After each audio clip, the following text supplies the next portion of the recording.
직접 우리에게 이야기했습니다. 과연 의인이 없다는 이야기의 참뜻은 무엇일까요? 여러분, 의인이 없다는 것은 정확하게 얘기하자면 성경 말씀대로 지옥에 갈 사람들 뿐이고 천국에 갈 만한 사람이 아니라는 의미입니다. 성경 말씀은 그래서 사람이 죄를 지었으므로 하나님의 영광에 이르지 못하다가라는 성경 말씀이 있습니다.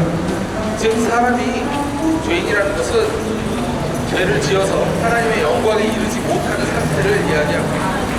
따라서 이 상태를 개선할 수 있다면 그 사람은 더 이상 죄인이 아닙니다. 그래서 성경 말씀에는 이 상태를 해결할 수 있는 구세주를 우리에게 보내주시겠다고 약속했고, 그분이 바로 지금 2000년 전 지상에 오신 하나님이신 주 예수 그리스도입니다. 주 예수 그리스도께서 우리의 모든 죄를 십자가상에서 다 대속해 버리셨기 때문에 우리 죄가 더 이상 남아있지 않게 되었고, 이 사실을 믿는 사람에게 그 믿음이 의로 여겨진다는 로마서 1장의 말씀대로 그 믿음이 의가 되어서 그 사람의 죄가 다 없어졌다라고 하나님께서 선언하셨고, 따라서 우리의 죄가 없기 때문에 우리는 구원을 받게 된 것입니다. 구원이란 바로 그런 것입니다. 어떤 사람이 어떤 걸 받을 만한 자격이 없음에도 불구하고 그 사람에게 어떤 것이 주어진다면 그것은 바로 선물이나 은혜에 의한 것이지 그 사람이 특출나다든가 그 사람의 어떤 노력에 의한 것이 아닙니다. 그래서 성경 말씀은 사람이 구원을 받는 게 그 사람의 노력이나 특출난 무엇이 아니라 바로 믿음이요 은혜라고 우리에게 이야기하고 있습니다. 여러분, 은혜라고 하는 것은 그래서 그것을 받을 만한 자격을 갖추지 못한 사람이 특별히 하나님 그것을 주는 사람에게 주는 사람이 특별히 그 사람에게 받는 대가를 받지 않고 은혜로 주기 때문에 거기에는 어떤 행위도 어떤 돈도 노력도 들어가지 않습니다. 그래서 성경 말씀은 우리의 구원은 은혜요 하나님께로부터 선물이기 때문에 행위는 쓸데없는 것이라고 이야기하고 있습니다. 행위란 무엇입니까? 성경 말씀에서 자신의 의의는, 인간의 의의는 더러운 벌레와 같은 것이라고 이야기하고 있습니다. 벌레가 무엇입니까? 잘 아시다시피 더러운 것을 많이 묻어있는 것이죠. 그것을 깨끗하게 빨면 사실 그리고 살균을 하면 달고서 쓸 수 있습니다. 그러나 그 사람이 그 더러운 벌레를 그대로 가져다가 남의 일을 하게 되면 그 사람은 세균으로 옮기는 그런 사람에 불과한 것입니다. 여러분이 그렇게 세균을 옮겨서 만약 딴 사람이 병든다면 여러분 그 사람에 대하여 죄를 지은 것입니다. 세상에 엄청나게 몇천 명을 죽음으로 인도한 죽음의 요리사라는 여자가 있었습니다. 이 여자는 어떤 사람이냐면 1800년대 사람인데 이 사람이 살모넬라균의 내성을 갖고 있었습니다. 그래서 이 사람은 살모넬라균에 노출돼도 아무런 해가 없었는데 이 사람이 요리를 하게 되면 자신의 몸에 가지고 있던 살모넬라균이 그 음식에 전가가 되고 그 음식을 먹은 사람들이 다시 중독을 일으켜서 죽었습니다.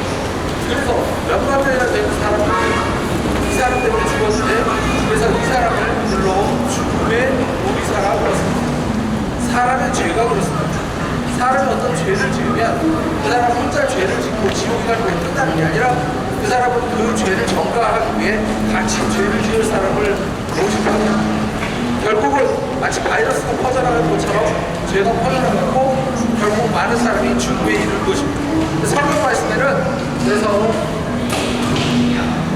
죄가 작성하여 사망이 있다고 우리에게 이야기하고 있습니다. 그래서 이 성경 말씀을 종합해 볼 때 죄는 질병이고 이 질병을 치료할 수 있는 백신, 그 치료약이 있다면 이 죄를 극복될 수 있습니다. 이 죄가 극복된다는 건 사람이 죽음을 이겨낼 수 있다는 것입니다. 그러면 이 모든 것을 이겨내려면 어떻게 해야 될까요?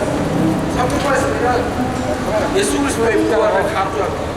그 부활에 대해서 성경 말씀은 뭐라고 하냐면 예수님께서 부활하지 못하였으면 우리가 붙은 모든 것도 헛것이고 아무것도 아니라고 할 수 없다고 발언하고 계셨습니다. 그럼 왜 예수 그리스도의 부활이 그렇게 중요한 걸까요? 만약에 죽음이 그치고 죽음 뒤에 부활이 없다면 사람에게 어떤 소망이 있습니다. 그러나 인류 중에 어느 누구 하나가 죽음에서 살아 돌아와 부활했다면 죽음이 끝이 아니고 죽음 뒤에는 부활이 있다는 것을 모든 사람에게 알릴 수 있습니다. 만약 죽음이 끝이 아니고 부활이 뒤에 있다면 하나님 그 부활의 소망을 가진 사람과 그렇지 않고 부활하지 못하는 사람과 이 차이는 아주 단순한데 바로 주 예수 그리스도를 믿느냐 그렇지 아니하냐. 왜냐하면 예수님께서 죽음에서 살아나신 바로 그 창조주 하나님 자신이기 때문입니다. 하나님께서는 죽음에서 부활하심으로 죽음으로 끝이 아니라는 걸 우리에게 증명하셨습니다. 그렇다면 이 이야기는 무엇이냐면 즉 죽음이라는 질병을 죄라는 질병을 이겨낸 최초의 인류이자 하나님이신 예수 그리스도입니다. 그리고 잘 아시다시피 어떤 한 동물이 병에 걸렸다가 스스로 자체 치유를 하게 되면 그 사람의 피로부터 우리가 잘 아는 백신을 얻을 수 있습니다.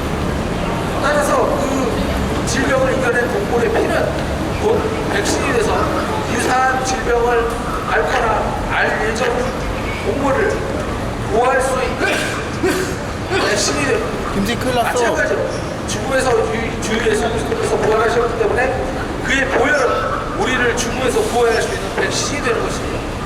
그런데 백신을 맞고 면역력이 생긴 사람의 피에서 다시 똑같이 면역성분을 뽑아서 치료제를 만들 수 있습니다.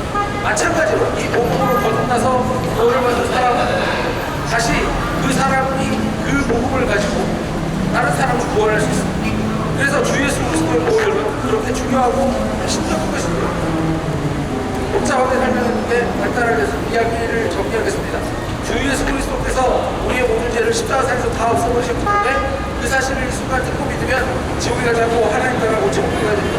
이 믿음에 관하여 성경에는 로마서 10장 9절에 있는 사람이 마음으로 믿어 의지고 입으로 고백하여 구원에 이르다고 이 복음을 확정시켜놓았습니다. 이제 이 구원의 복음의 말씀을 믿고 이 사실을 마음에 받아들이시면 여러분 구원을 받습니다. 여러분 구원을 위하여 잠시 잠깐 기도할 텐데 이 기도를 입으로 마음으로 따라 하신다면 여러분 지옥에 가지 않고 하나님 나라 곧 천국에 가게 됩니다. 예수님 참 죄인입니다. 저의 모든 죄를 예수님께서 십자가상에서 다 없애버리시지 않습니다. 제 죄를 용서하시고 저를 구원해 주십시오. 저를 구원해서 감사합니다. 이 모든 말씀 우리 주 예수님 이름으로 기도한 다음에 여러분 기도를 입으로 마음으로 따라 하신다면 지옥에 가지 않고 하나님 나라 곧 천국에 가게 됩니다.